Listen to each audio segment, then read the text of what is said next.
here a porcelain fused to metal bridge that extends from tooth number 5 to tooth number 7, where we see fractured porcelain on both 5 and the ponic of 6.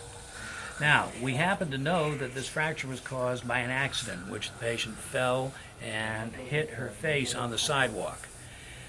However, if we didn't know exactly what the reason was for the breakage, we would have to be very, very careful that we understand the cause.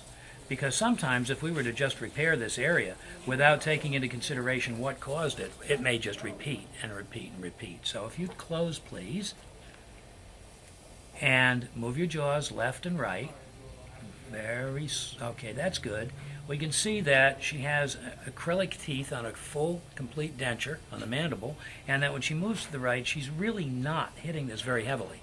So I would be puzzled, frankly, to understand why it fractured had it not been due to an accident. Now, if we had a full complement of natural teeth here and we saw that the lower canine and such were riding right in this zone, I would then be very tempted to remove a little bit of the pre-existing porcelain back onto the lingual incisal edge and build it up on the lingual and up and over and back down on the facial so that we have better mechanical grab around the surface. However, in this case, I think it's sufficient to simply replace all of the aspects of lost porcelain.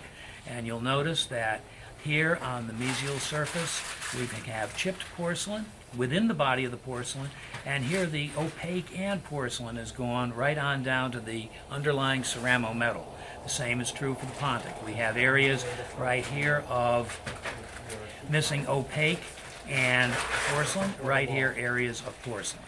Now, you'll see in a moment the components of the ceramic repair kit and the various aspects of the kit that are used specifically for these areas. If we understand that ceramic is just another word for porcelain, here we have a ceramic repair intro pack, otherwise known as a porcelain repair kit. When we open it up, we'll find that there are instructions, which are always handy, and they are detailed with lots of pretty pictures. We also have the short version, where it describes in little drawings exactly what we are to do. What we should do is etch it for 15 seconds, then wash it off with water and an air blast. Then use monobond on the porcelain area. If we look at this diagram, here's metal and here's porcelain.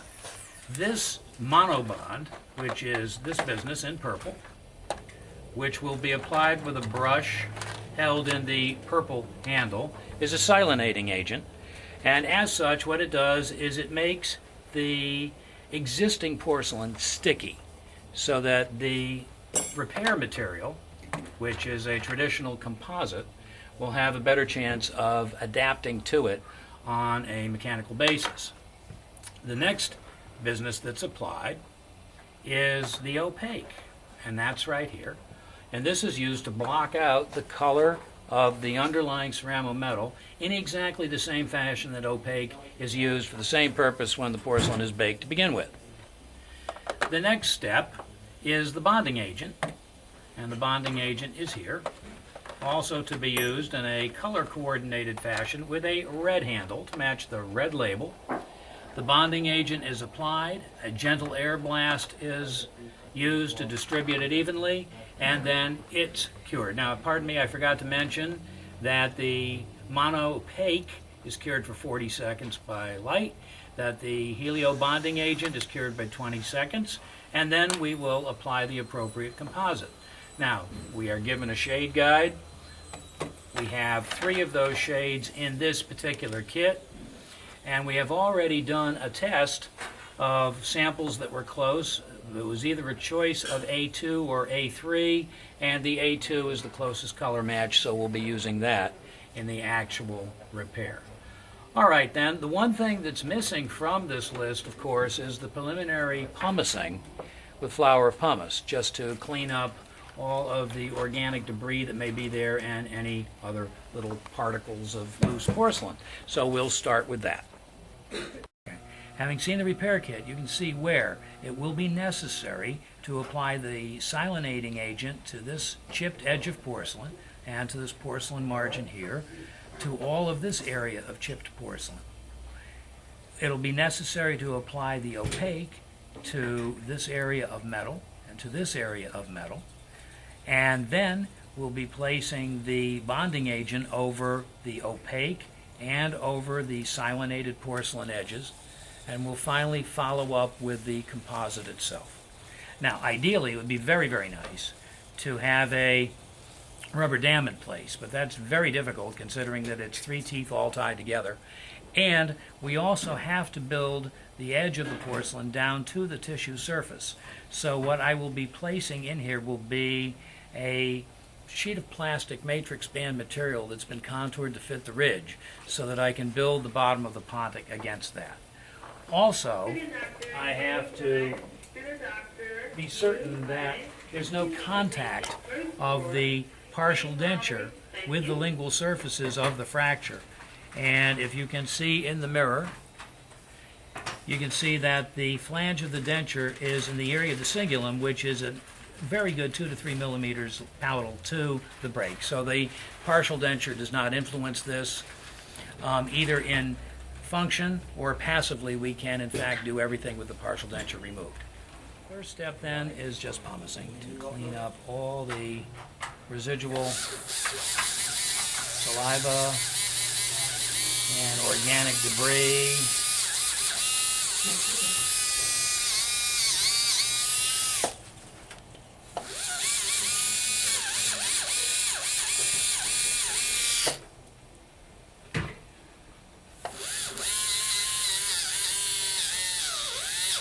And that's done.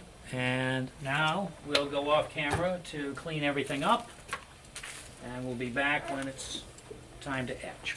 The directions suggest using a diamond to roughen the surface. In this case, the geometry of the fracture provides multiple surfaces for mechanical retention. And at best, the use of a diamond is controversial because a rough, in quotes, surface is covered with air pockets that reduce the surface area available for bonding. Pumice cleans the surface while preserving its integrity. All right, now what I've done is cut a piece of cellophane, the shape of a little hourglass, or as someone suggested, a bow tie of all things.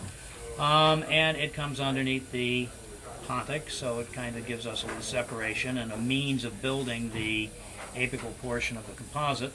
But now it's time to etch all of the exposed, cleaned surfaces. So this is put on wherever the porcelain fractured and on the metal. And I now start timing. And I will be waiting for 15 seconds.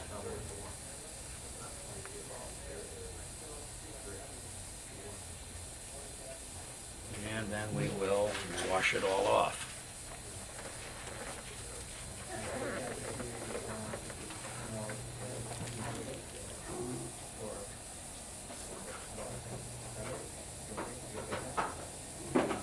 Oh, we may have a little suction, please.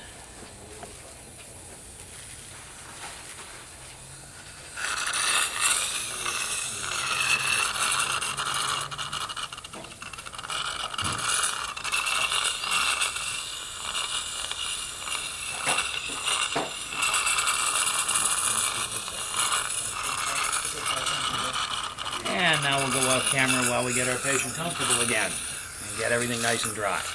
Next step, after washing and drying all of the etchant and reestablishing as dry an environment as we can have with a new cotton roll and the saliva ejector, the application of the silanating agent to all of the broken exposed surfaces of the porcelain. And then this is allowed to stay in contact with those surfaces for 60 seconds.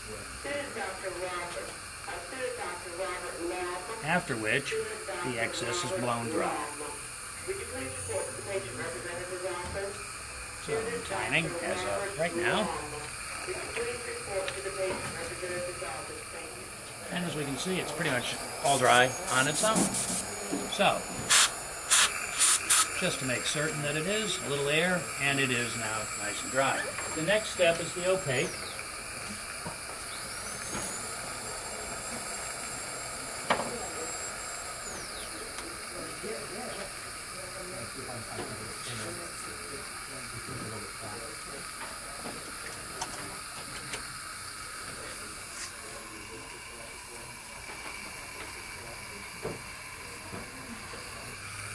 The applicator, or the actual little nozzle that we have here, can also be used to distribute this on the metal surfaces. So we just dispense it with a little push in the back, and then bring it up so that it covers cleanly all of the exposed metal. And then I'm going to use this tip to wipe it from the porcelain.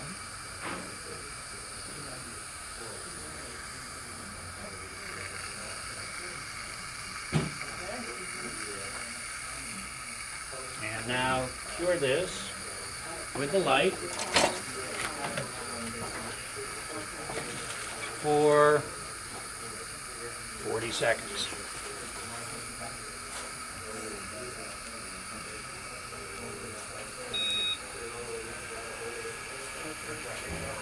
Now, this particular light beeps at 10-second intervals.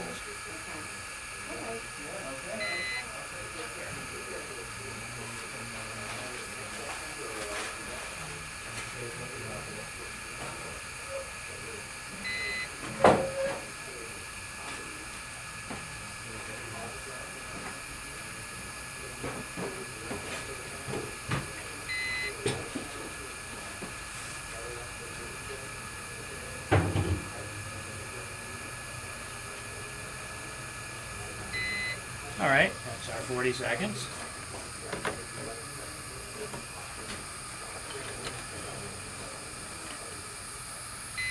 The next step will be the actual application of the bonding agent.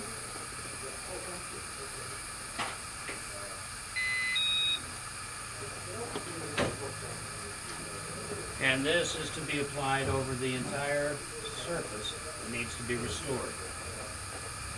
So that would be over the silinated porcelain and the opaqued metal. After which we'll have additional curing with the light for 20 seconds.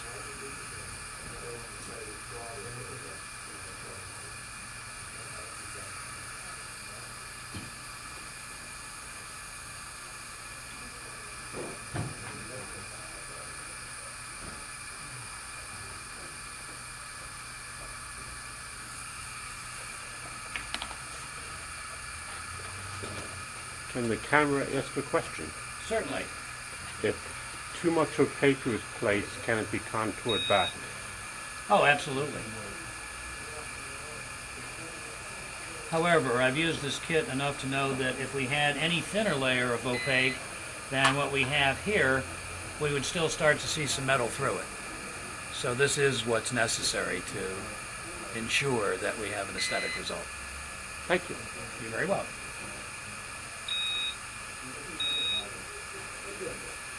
Now, I do believe I've heard one beep, possibly two. At any rate, I've heard two now. Okay, at this point, I have to apply the composite to the areas in a traditional fashion. So I'll go off camera and build it up, and at the point where it's time to cure it, you'll be right back. Here we are now doing the final 40-second cure on the composite that's used for this ceramic repair. Now, I must confess, I built it up in increments and cured it as I went along, and did not have the opportunity to show all phases of that. However, please don't forget the fact that this is essentially, at this point, an operative technique and something that you've been taught well by others. At this moment, with the 40-second cure complete, I can now remove the cotton roll and remove the little matrix that was put in place. I'm just looking for the water syringe, which seems to have gone on a vacation. It must be somewhere. Ah, there it is. Okey dokey. Because, as you well know, we cannot remove cotton rolls until they've been saturated with water.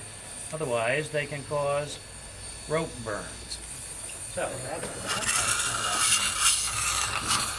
that. And here's the little matrix band, and now that comes out.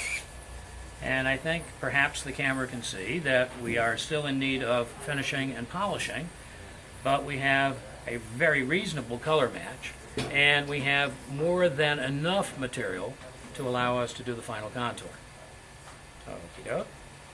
All right then, here we are with the completed restoration. Mrs. Troublefield, would you just lick it, please, so it's nice and shiny? And now let's show the camera.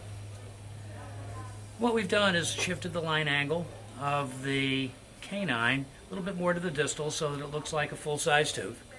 And it was finished and polished with conventional meats for composite restorations. And how do you like it? I love it. Wonderful. Thank you very much.